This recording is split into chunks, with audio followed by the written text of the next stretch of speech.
All right. Good afternoon, everyone. My name is Tokiwa Smith, and I want to welcome you to our Chat and Chew.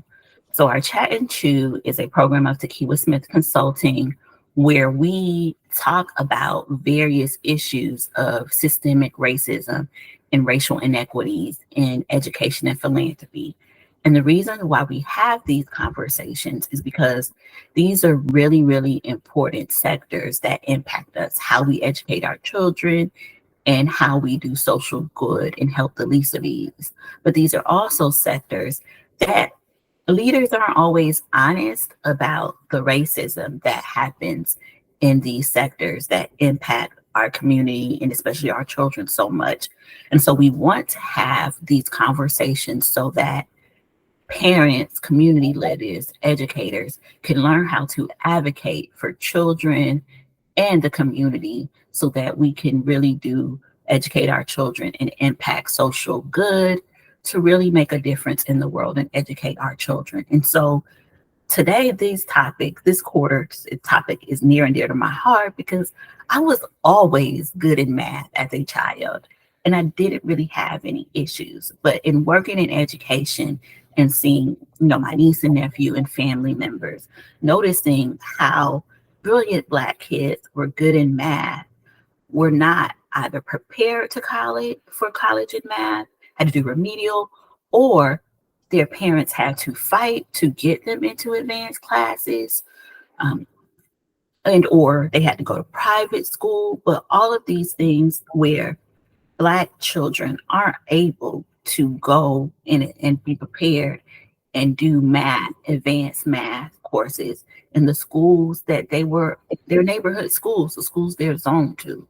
And so we are having this conversation with Dr. Mims, a math educator who started the Calculus Project. And I'm going to let him talk about himself because I can't do him justice, about the importance of this work so that we can advocate for our kids to make sure that they're prepared and they have access to advanced math course. Because one, as a STEM professional, we know math is the foundation for pursuing STEM careers.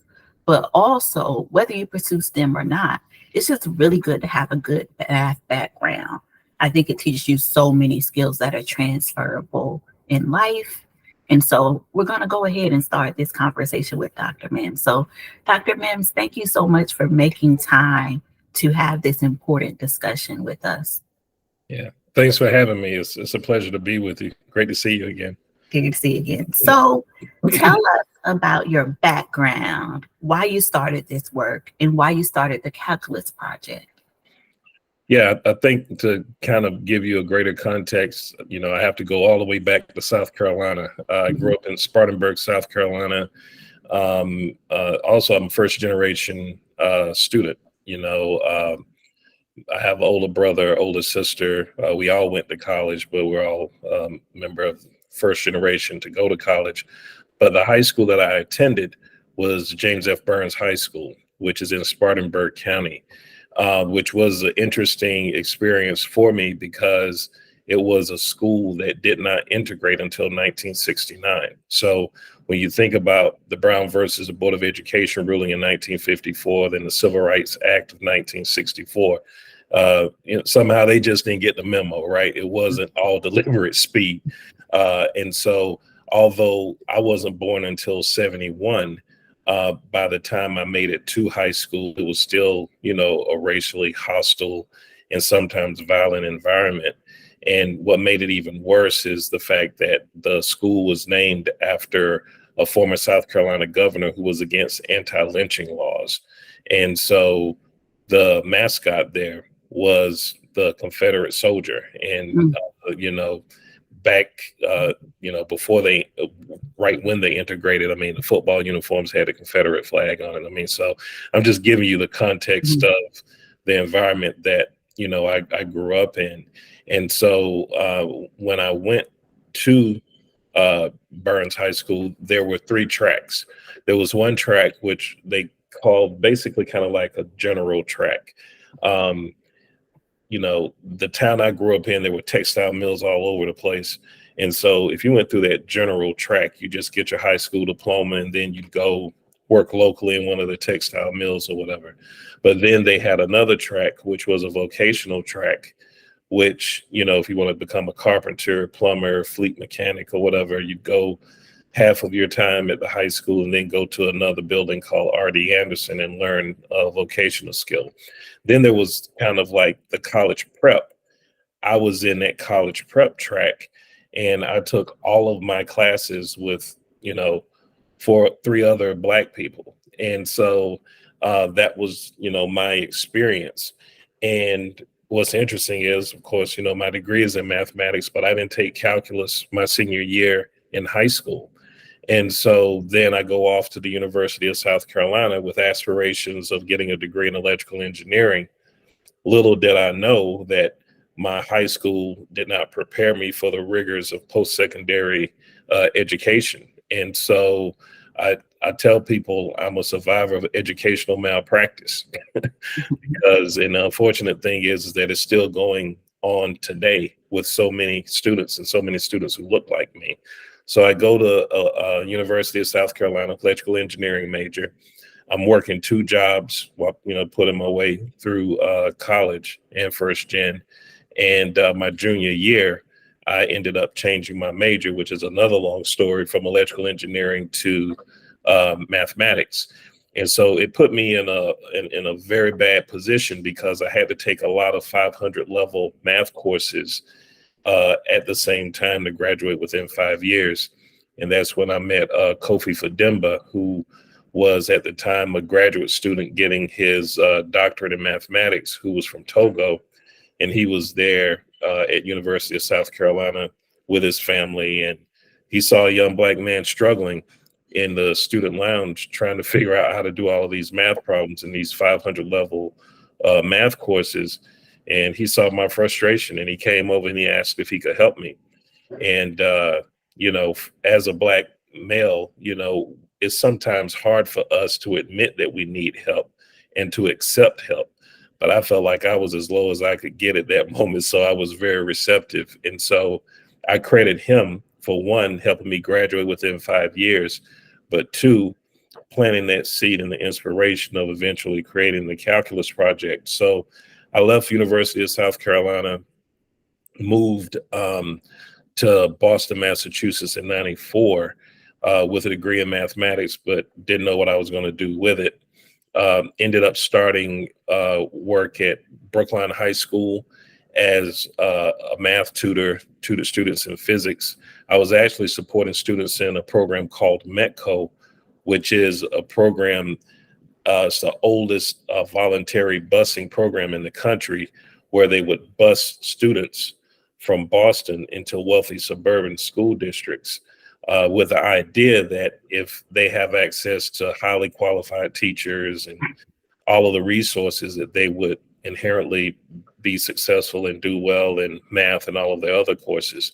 So I did that for a year, and then worked my way into teaching in the math department. I just had a math degree. I didn't have any education courses, so I had to go back to school and get a master's, and then I got a second master's, and then I eventually got a doctorate. And my dissertation topic was improving African American achievement in geometry honors. And the findings from that dissertation basically what, gave me the idea to create the calculus project. And so I implemented the calculus project in Brookline High School, where I worked not only as a math teacher, summer school director, and an associate dean. I was also the dean of students over the 19 years that I was there. And, the superintendent gave me $25,000 and said, okay, I hear about your dissertation. I saw the report that you wrote. Put your money where your mouth is. And so, I worked with a cohort of about 25 students. And the program, within a year, we saw some significant growth and results. And so after that, I just continued getting more and more money, and the program continued to expand, so much so that, we had a lot of students do extremely well on the state tests and SAT, and we saw the largest number of students taking AP Calculus. And we got some, good press in the newspaper And in 2013, I had the opportunity to expand the program nationally.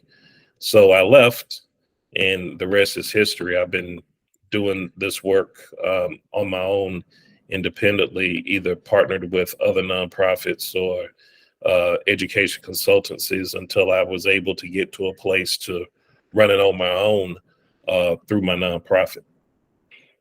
Okay. So I'm adding this question just because your topic, your answer said this. And so sometimes, and I have a major issue with busing, right? Because for me, it feels like it's a lack of investment in the local schools. So why do so many districts utilize busing to say, oh, let me send them to better schools instead of investing in the neighborhood schools? Yeah. To be honest with you, the best thing to do is to invest in neighborhood schools, and I can run down a whole list of reasons why.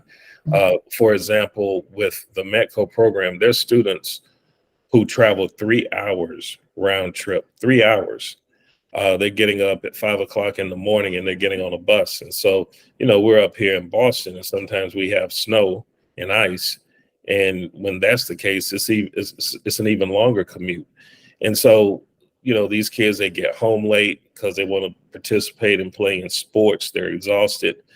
Um, it's very difficult for parents to be as involved as they want to be in the school community because they live so far away. And it's so important for parents to be a part of the school community because we know that education is working at its best when we enlist the parents as allies and have them, involved in their children's education. The other challenge too with the whole busing, some of these towns, there are absolutely probably less than 1% of the people who are residents in the town are Black. Mm-hmm. And so when they see in some of these towns, they see Black students there, they automatically say, oh, those are Metco kids. So they're kind of treated as second-class citizens sometimes in some of the districts. And each district has its own identity. Brookline, where I worked, it's a Metco district, but it's so close. It's a suburban urban district. Mm-hmm. And, it has what we call, subsidized housing or projects or whatever you want to call them.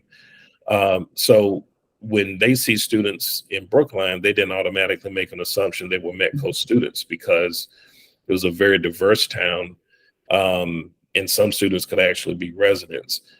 Compare that to a district that's, 25, 30 miles out. It's an entirely different setting and environment for students. So my belief is this, if we can put a man on the moon, we can have driverless cars, we can definitely fix neighborhood schools. It's just whether, they want to roll up their sleeves and do the hard work that's required to make that happen. Mm-hmm. Yeah, you brought up a thing, the emotional component, right? Because school is hard enough. You don't have your parents' support because who's going to be able to show up for a school that's 30, 20 minutes, miles away, right? And also like that labeling, like before you're even walking into school, you're labeled and you're judged. And it's like, that's a lot to go through on top of 3 hours a day. Like, I couldn't imagine. I'm not even a morning person. I wouldn't be able to make that. They'd be like, well, how stick you in school in her pajamas? So you can't get up that early and get dressed. So you've already said, why do you get into this work? But what is your motivation to continue this work? Because I'm sure it is not an easy job. You're like fighting systems and bucking systems and then also changing mindsets of parents, teach them to advocate for their children, and you're dealing with the kids too. So what is your motivation to continue this work? Oh man, it's the money. There's so much money in this now. Like Deion Sanders must be the money. Remember that video? No, it's not the money because starting out, I had to invest some of my own money to keep the doors open and to pay the bills. So I'm heavily invested in this. I stand on the shoulders of of giants who, I feel honored and privileged to continue carrying the torch. One of them, I mentioned earlier, Kofi Fadimba, who, I actually a week ago went to visit him. I hadn't seen him in over 30 years. He's a professor at USC, University of South Carolina, Aiken. So I went back down south and made it a point to see him because I hadn't seen him in over 30 years. We just recently got connected about 10 years ago. So I'm standing on his shoulders. I'm also standing on the shoulders of Bob Moses, who created the Algebra Project, great civil rights activist, and, may he rest in peace. But I'm also standing on the shoulders of my mentor, Dr. Freeman Rabowski, who just recently retired from the University of Maryland, Baltimore County. These are people who have inspired the work that I do.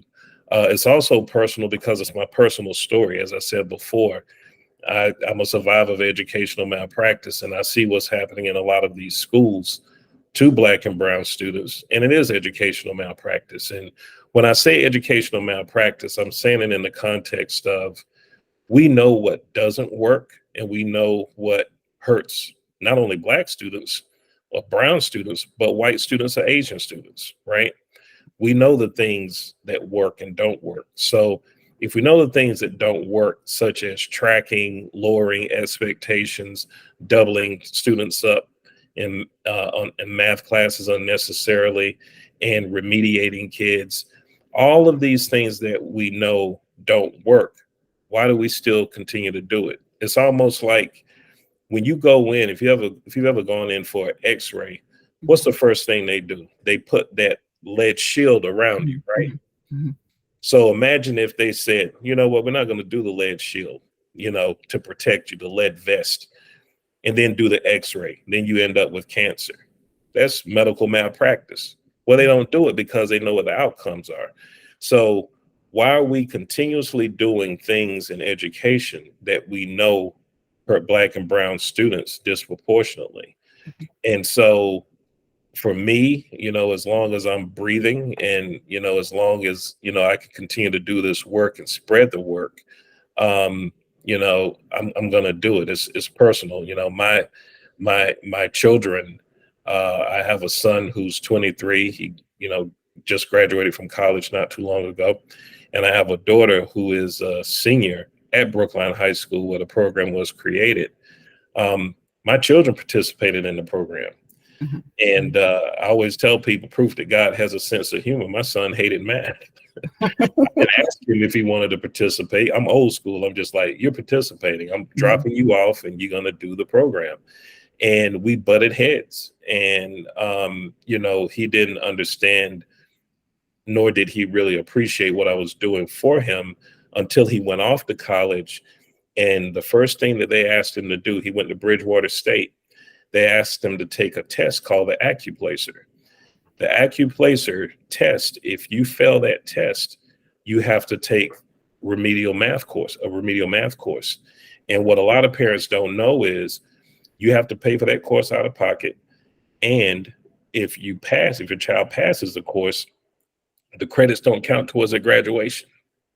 So, there was a study about 4 or 5 years ago that showed nationally parents spent $1.5 billion on remedial courses. And most of those courses were math courses. The other was an English course. Mm-hmm. So this is an equity issue, a civil rights issue.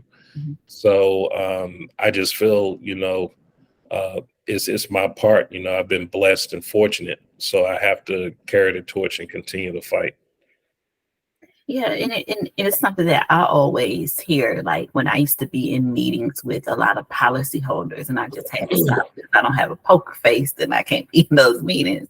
But seeing policymakers make decisions, and even sometimes site administrators making decisions about other people's children, that there's no way in hell they will allow that to happen to their children. And so it's just like, why do we do this? And it's just kind of like people, I think Marion Wright Edelman has a quote like, what we do, the sum total, I'm paraphrasing it, even though it's one of my favorite quotes, it's like how we treat other people's children really determines how we will advance as society, instead of just caring for our own. So thank you for caring for your own. And I didn't, you know what? And I realized, like, even sometimes in remedial classes when they come to college, how that extends your graduation time, right? Yeah.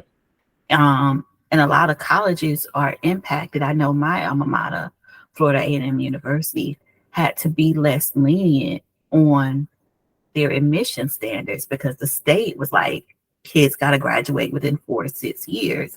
And if you're starting out with remedial courses, you probably aren't going to graduate within 4 to 6 years. So that whole cycle of starting young and being prepared, people don't think about whether it's like you like math or not, but it really, impacts your post-secondary education.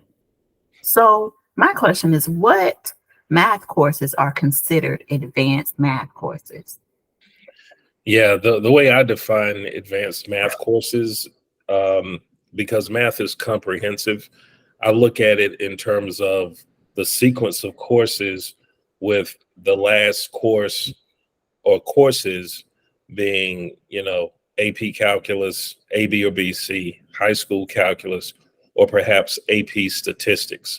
And so that question is interesting because even in Massachusetts, um, there's so many different names for math courses. For example, I'm on a math task force for pathways, and I didn't even know this. I learned this from the Department of Elementary and Secondary Education, that for eighth grade math classes, there are like 33 different course names for eighth grade math. Some were calling it algebra. They were calling it math one. Mm. I mean, it's just like free range. It's just a wild west. Everybody's coming up with all these different courses. And, because I work with so many school districts around creating access and preparing kids of color for these courses, one of the things I do is create a calculus project course roadmap, wherein that there's so many different courses that they can offer from their program of studies booklet, that I just look at it and we just distill it down to, when you're in the eighth grade, here's a math course you need to take. When you're in the ninth grade, here's a course. 10th grade, 11th grade, and lay it out plainly and clearly for the parents, the guidance counselors, and the rest of the math teachers.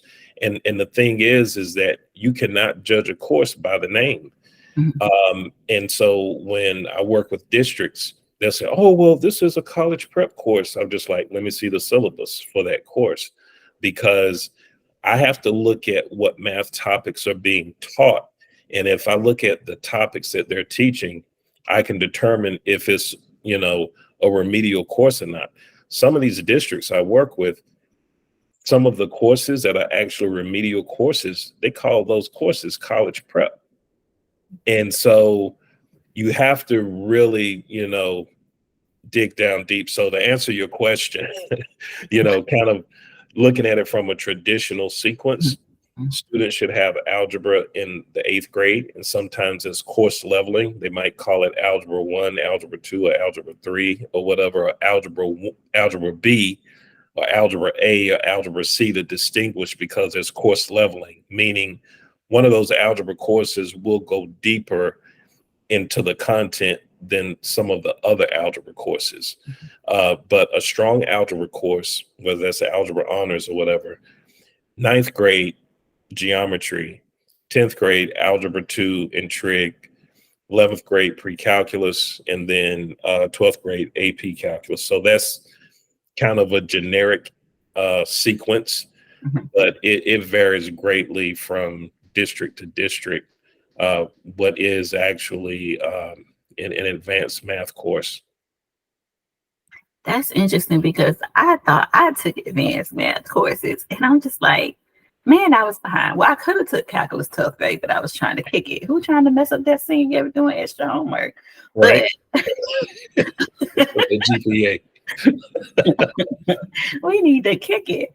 But it's really interesting that you say, I didn't even think that you were going to start with calculus and statistics, right? because there's some schools that don't even offer calculus. So they think like, okay, I got my seniors in pre-calculus or trig, or I took a class called advanced mathematics, which was something between trig and calculus. A lot of these schools ain't even, there's not even an option to take calculus or statistics. Right. And that's the sad thing about it. Mhm. The last data that I saw from the Office of Civil Rights under the Department of Education Mm. is that roughly 50% of the high schools even offer calculus. And so for those that don't offer it, they also usually don't offer a lot of the science courses, such as, physics and chemistry and biology, that's Mhm. also needed to prepare students for post-secondary opportunities. And when, there are a couple of ways you can look at this. If you look at it, from Mhm. geographically, when you look at urban, suburban, and rural environments, you have some rural environments that are under resourced significantly, right? Mhm. But then you have some urban environments that fall within the redlining. And Mhm. so if you want to read a good book about redlining and its implications, there's a book, the author's last name is Rothstein. It's called The Color of Law. And so when you look at some of these urban environments, I was working in New York a great deal, in Brooklyn. If I worked with a school that even offered pre-calculus, I was excited about that. Some of these schools, the only course that they offer for seniors is Algebra 2. So there's definitely an issue of access. But Mhm. then if there's an opportunity for students to attend a school in a district that offers calculus, now they have to deal with all of the tracking and the course recommendations and the policies and the practices that too often exclude them from taking these courses. So it's a tough road. To me, a school not even offering pre-calculus is saying none of your kids gonna go to college, because isn't that at least you have to get to like pre-calculus for most college admissions requirements? Well, it depends. And even when I talk about STEM, I quantify it as this: you have 2-year post-secondary and 4-year post-secondary. Mhm. Now, STEM is 2-year post-secondary and 4-year post-secondary. So I'll give you Mhm. an example.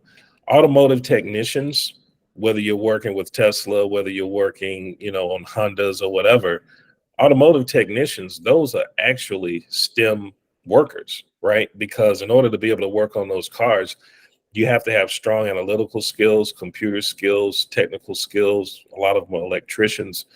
You know, those are STEM jobs, but they're 2-year post-secondary. To go to those schools, you don't necessarily need calculus on your transcript. Mhm. But yet these are still STEM jobs. If you're going to go to a 4-year college and you plan on walking out of a 4-year college with a degree in engineering or any Mhm. other STEM degree, you're not doing that without taking at least one calculus course. Mhm. And so the way we look at it in terms of the work, we look at it in terms of really, we want to make sure students have access. Mhm. Learning is important, but access is also important. If you look at the schools that offer scholarships, full rides, that have these large endowments, they'll say one thing on the website. They'll say, well, you don't necessarily need to have calculus. It's not required, but they leave off that other part that is preferred. Mhm. Mhm. And, I talk to college admissions folk all the time, and they tell me, even though it's not on the website, we want the kids to have calculus on their transcript, because for them, students who have calculus on their transcript, that translates to that student graduating within 4 to 6 years. Mhm. Now, they may get a degree that require them to take a calculus course, and then after they graduate with a degree, don't even use it. Mhm. And I'll use my niece as an example. My niece graduated from Northeastern University, from the Bouvet College of Health and Science. She's a speech and language pathologist. She went to school in Atlanta, and the school she went to offered calculus, and she took it.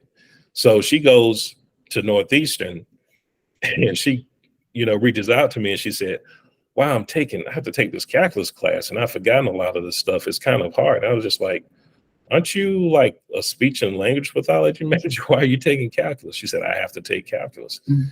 And I said, wow, that's interesting. So I did some research, and, I knew some people there. And here's the deal.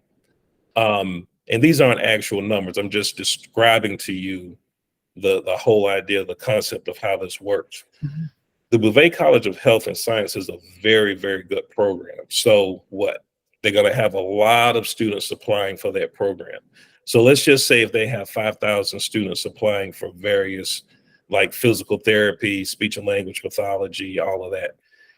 If they have 5,000 students applying, but they can only accept, let's just say 600, they're going to raise the criteria for acceptance, right? Mm-hmm. They're not going to go through each and every one of those. So they're going to start creating and raising the criteria to start weeding these students out. Mm-hmm. And it's a supply and demand issue. They weed the students out.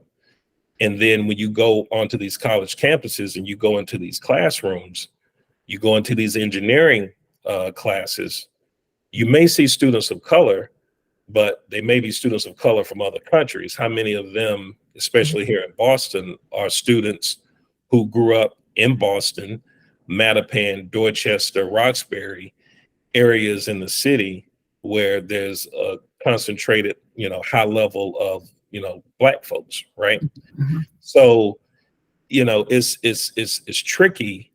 And, the crazy thing about it is my niece, she graduated, she passed the course. She, immediately within a year or two was making six figures. Mm-hmm. And she doesn't even use calculus at all. Mm-hmm. I could even make the argument she should have been taking statistics, right? Mm-hmm. Mm-hmm. But at that time, she had to take calculus. The one thing I will say is that for the Bouvet College of Health and Science right now, they still have calculus as a requirement. What they did change, they did create an alternative math course.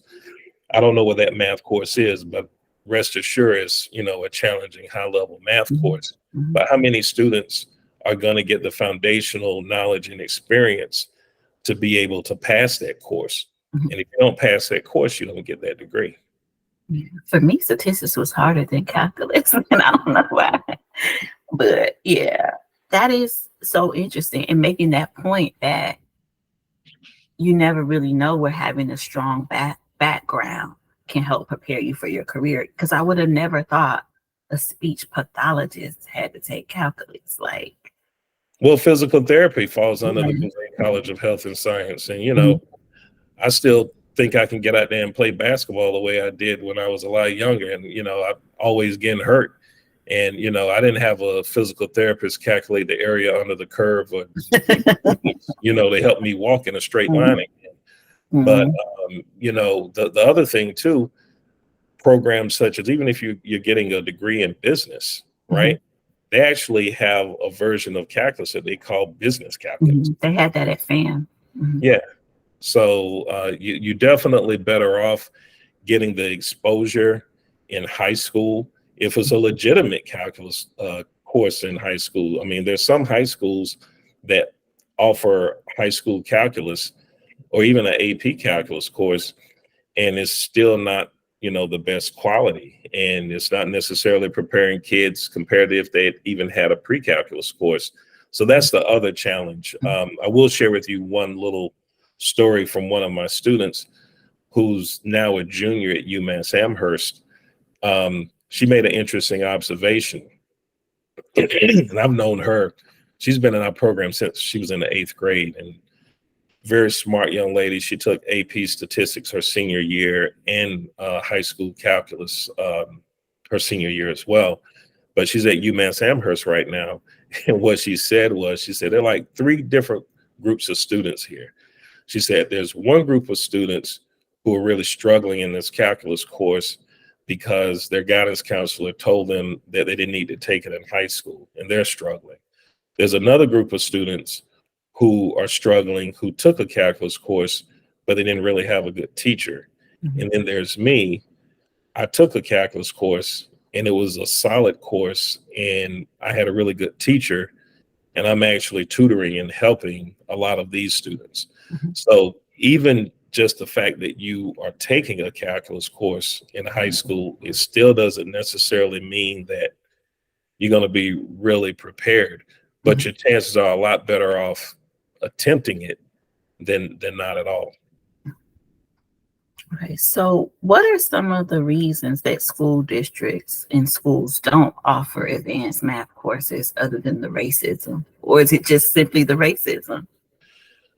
Well, I mean, it boils down to resources. So, for example, you may have a situation where they don't have any teachers who can teach it, Okay. and or it could be a situation where there are not enough students who can take it.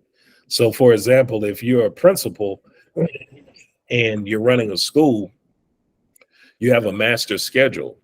And Mhm. so there are only so many courses or sections that you can, dole out for math. Mhm. So are you going to pay a teacher, a teacher's salary to teach an advanced level math course when there are only 5 students there, Mhm. right? Mhm. So it becomes a resource issue and a money issue as well. The other thing that I've observed too in the work that I do, that there are decisions that are made in education that create unintended consequences that involve how schools are structured. So I'll give you an example. So Erasmus High School, which is in Brooklyn, New York, years ago was one high school. If you go in that building now, there are 5 high schools in that building. So there was, and this is the other thing that I do get annoyed with. Anytime they're experimenting with different things in education, it's always kids of color and poor Mhm. kids, right? Mhm. Mhm. So the idea was we're going to take a large high school and break it down into smaller high schools under the same roof. I hate that So model. So the idea was that if we have smaller high schools, it creates a more intimate environment for kids, and therefore kids can be highly engaged. They can get the attention that they need. It's also a very expensive model in the sense that now you're creating 5 high schools. Now you need more administrators and people to, run and oversee that school. But think about this. If you have a math department of 20 math teachers, and then you break it down into 5 high schools under the same roof, now you have 4 math teachers in your department. And Mhm. so now that can create even greater constraints and limitations to the availability of those teachers to teach a higher level math course. So Erasmus High School, excuse me, where I was working with a couple of those high schools there, the one thing that they did, which was really interesting, was they made sure that those 5 high schools that were operating under that same roof had a similar bell schedule, so that if there was a teacher in one of the other high schools who could teach calculus, those students could actually go into that class. But that takes a high level of coordination between the principals and the school leadership to make that happen, as well as the guidance counselors. That sounds like a lot. So, um, well, I'm gonna have like three groups, like you give advice for three different groups. So, as educators, how can we ensure that we don't have biases that cause us not to encourage and or prepare Black students to enroll in advanced math courses? I think the first thing is acknowledgement. We have to admit that bias exists. I mean, Mhm. and that stereotypes exist, Mhm. and sometimes people act on those biases and stereotypes. And here's the thing. I'm still in the classroom occasionally working with kids, and as soon as I see kids walk in the classroom, the way they approach the class, the way they approach me, their behavior, literally within the first 15 minutes, I'm already forming assumptions about these students. And if anyone says that they're not, they're lying. Mhm. The thing that you can't do or you shouldn't do is you should not act on those assumptions. And sometimes what happens is that teachers and educators act on those assumptions and they lower expectations. You got to keep the expectations high for students. Mhm. And, going back to the METCO program, I give you an example. Some of those students, as I said before, they travel 3 hours round trip. Some of those students live in communities in Boston where there are a lot of shootings, and so sometimes, teachers, they know that a student was living in a community where there was a shootout or some gang violence. And then they'll say, well, I know it was hard for the student to get the homework done. So, you don't have to do your homework for a week or whatever, and lower some of those expectations. And so what I say to that is it's important for teachers to form relationships and be understanding, but don't lower the expectations. Instead of saying, I'm going to absolve you for, doing any of the work, say, hey, if this is impacting you, I'm going to give you extended time, the time you need within reason to get this work done. And if you want to see something interesting, there's a episode of Blackish. It's season 4, episode 10. And I watched it and I was just like, oh my God, this is crazy. So I'll give you kind of a synopsis of it. The twins had to go to school to take a math test. And so they were talking to their grandmother, and the grandmother couldn't help them do the math. It was just a funny exchange between the two. And then the grandmother got frustrated and she said, okay, well, I'm going to help you navigate the situation. And so she started asking questions about the class. And so she found out that they had a white teacher. And so she told the kids, she said, here's what you do. You take out a newspaper and you find someone in the newspaper who's shot. And then when you go to class and you have to take the test, you tell the teacher that, someone in your family in the neighborhood got shot.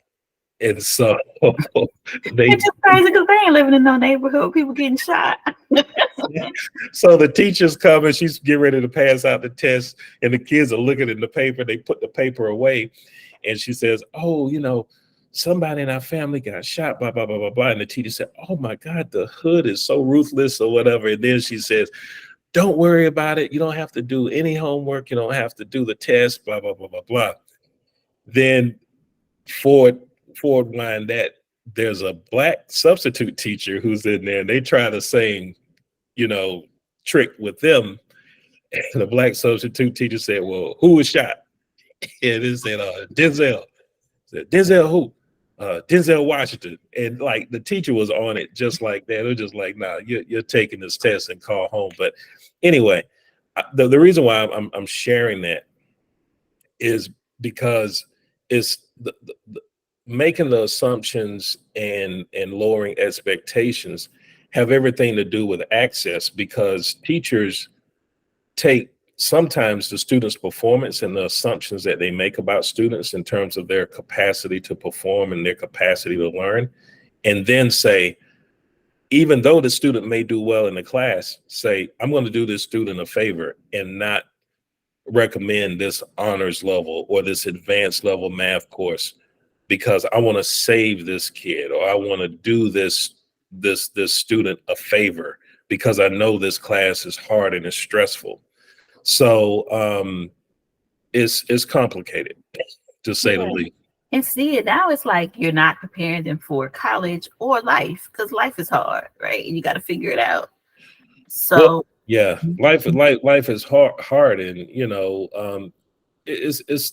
I mean, the other part to this too is that you're not doing students any favors mhm, by letting them slide or mhm, taking shortcuts. mhm, It's about relationships, but it's also about creating that level of support that they need mhm, to be successful. And mhm, equity is giving them what they need, not making sure that you're giving everybody the same thing. Definitely. So, as caregivers and parents of Black children, how do we ensure that our children are prepared to take advanced math courses? Yeah, I mean, that's tough. I mean, I think, my advice to parents would be one, to learn as much about, the courses and what the trajectory of the courses are in the school. And a good place to start is working with the guidance counselor. And see, that's even a challenge because some schools, the guidance counselor to student ratio is 1 to 500, right? Mhm.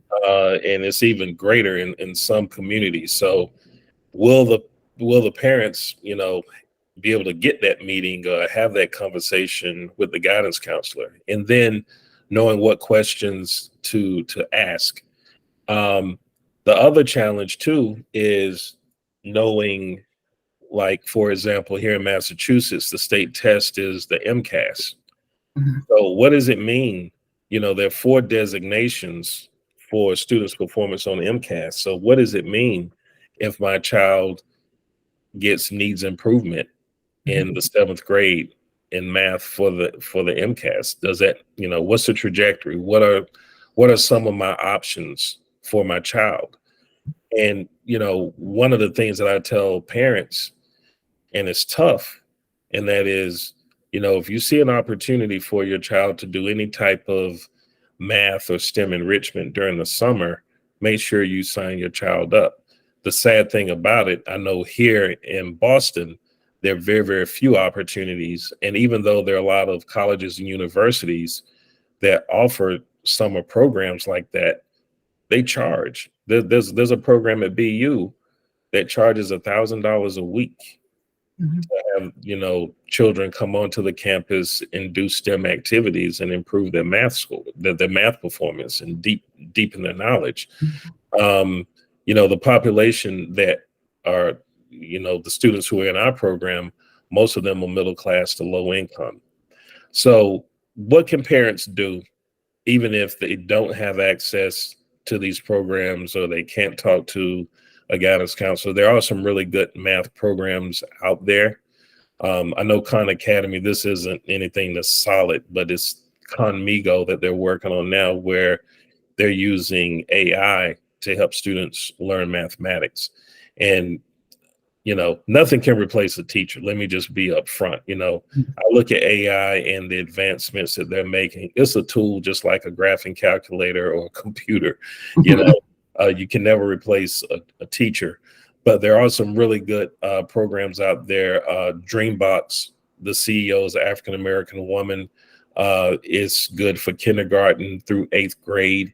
It helps students learn mathematics conceptually and through gaming. We use that in some of our districts where we're working with students. Uh, Another one is a program called Alex, which is a lower level form of AI, but it allows students to, practice and learn a lot of the math. So even though, you may not be able to afford to put your child into one of these programs, you can actually, get some of these programs, get a license, and have your child, participate and use these programs to learn math.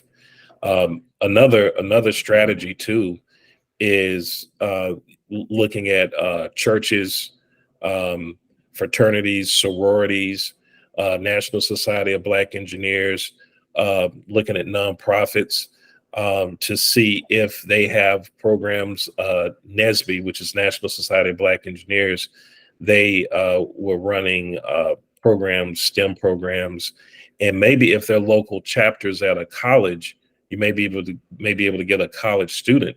I know college students, they get tired of eating ramen noodles and stuff. Mhm. They even be willing to spend some time each week Mhm. working with your child. So I know I threw a lot of different things out there, Mhm. but again, it is a challenge for families to find ways to support their children. I would even say, lastly, that parents should take advantage of opportunities, even if they're out having dinner.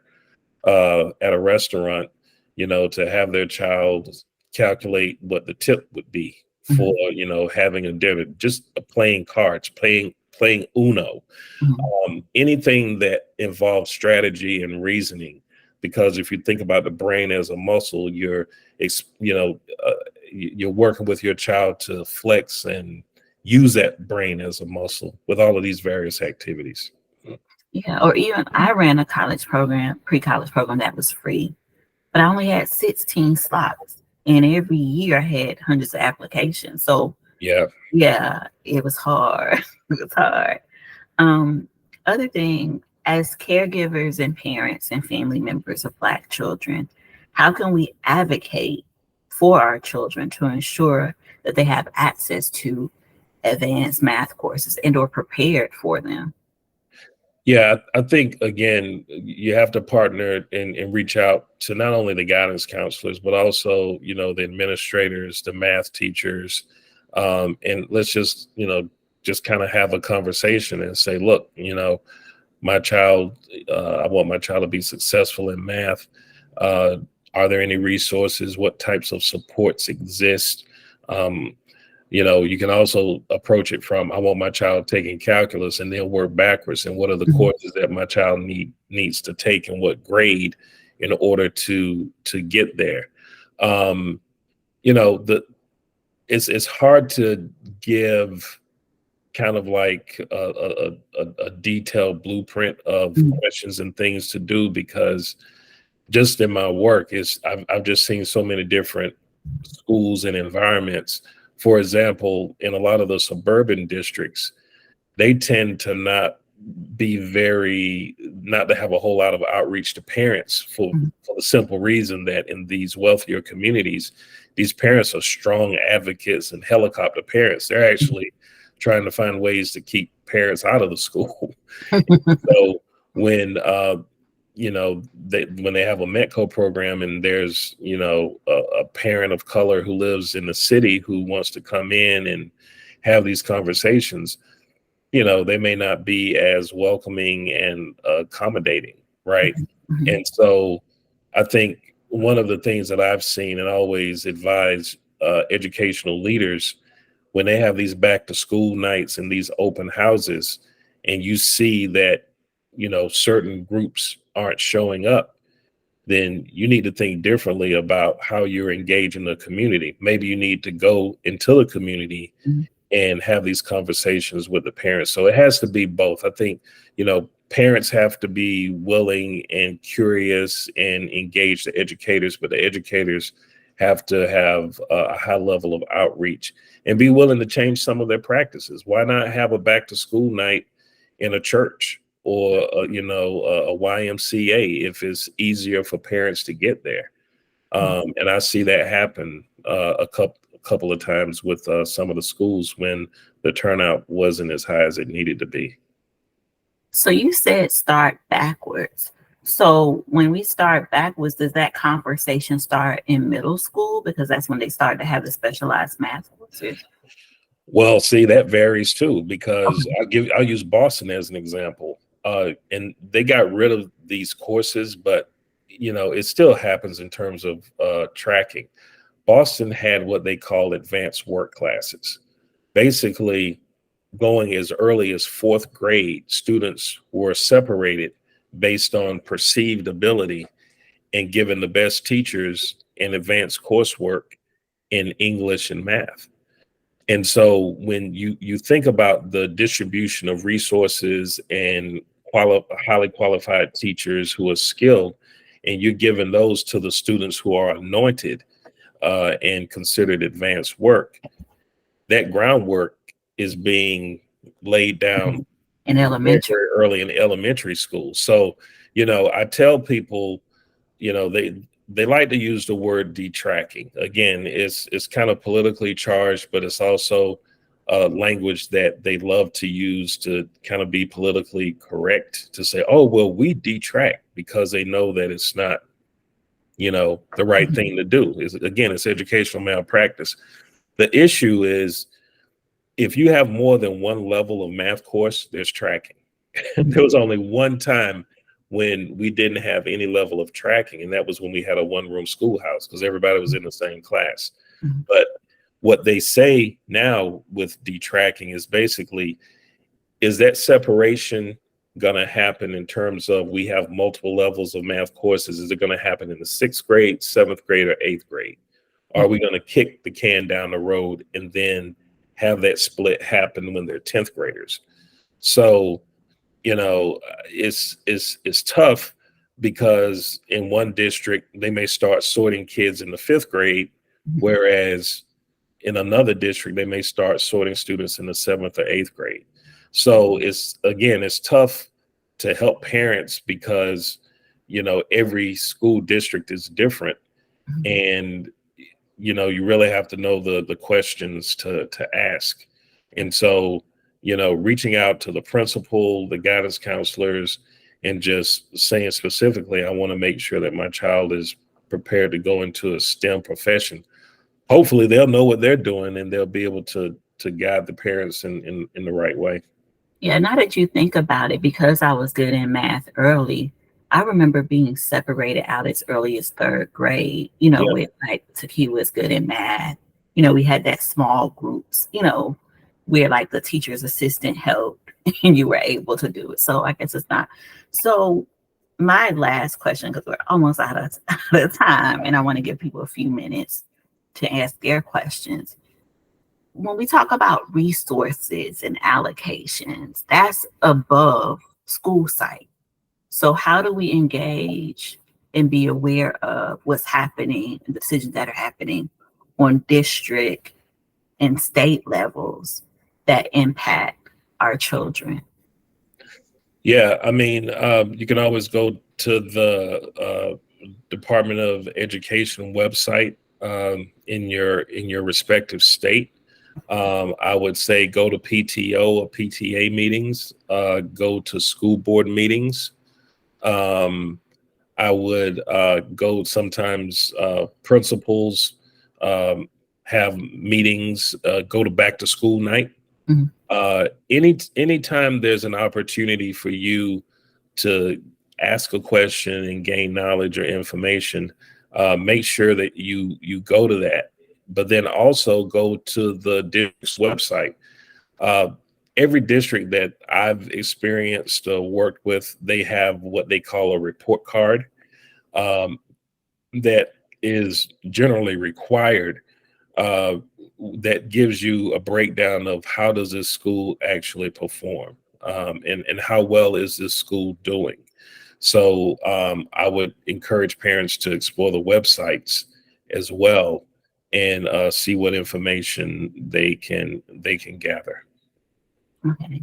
So this is my last question. So do you have you discussed a whole lot of things, Yeah. but I just want to give you opportunity, any last words, anything that you left out or you want to summarize? Because our kids are brilliant. Like they did the pyramids, they still don't figure out, or that whole, I can't never say it, that Fabianchi, that F thing, you know what I'm talking Fibonacci. about? Yes, like Black people did that and we still can't figure it out. But somehow in centuries Black kids aren't smart enough, right? So how you have any last words on how we can shift this and change this educational malpractice that are happening to our kids? Yeah, I mean, one of the things I think we get lost in, and it's a conversation around math curriculum. Math curriculum is very important, but if it was as easy as creating robust math curriculum, we would have solved this problem a long time ago. We've been making changes to math curriculum and math education reform for years around what is taught and how it's taught. We have to take a deeper look into the policies and the practices that are denying students access. We have to get back to really what's important, and that is to make sure that teachers are well compensated, they're supported, and they're well trained. One of the challenges is, and I say this not in a derogatory way or whatever, but teaching is one of the most unregulated professions that exists. And what I mean when I say that is that there's so many pathways for someone to become a teacher. If you think about someone who is flying Delta, JetBlue, or United to become a pilot, there's only one pathway Mhm. that you're going to become a pilot. You have to meet these standards, right? Mhm. If you're a surgeon, you go to medical school, there's only one way that you're going to become a specialist, a cardiologist, or a surgeon. If you're going to become a teacher, it's state to state.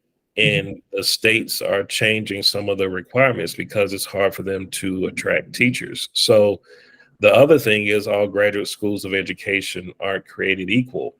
You know, if I'm nothing against landscapers, if I'm a landscaper, for example, with a bachelor's, literally in about 2 years or so, I could possibly be a principal at a school or leading a school or teaching a class. Mhm. And I don't necessarily have to go the university route to get there sometimes.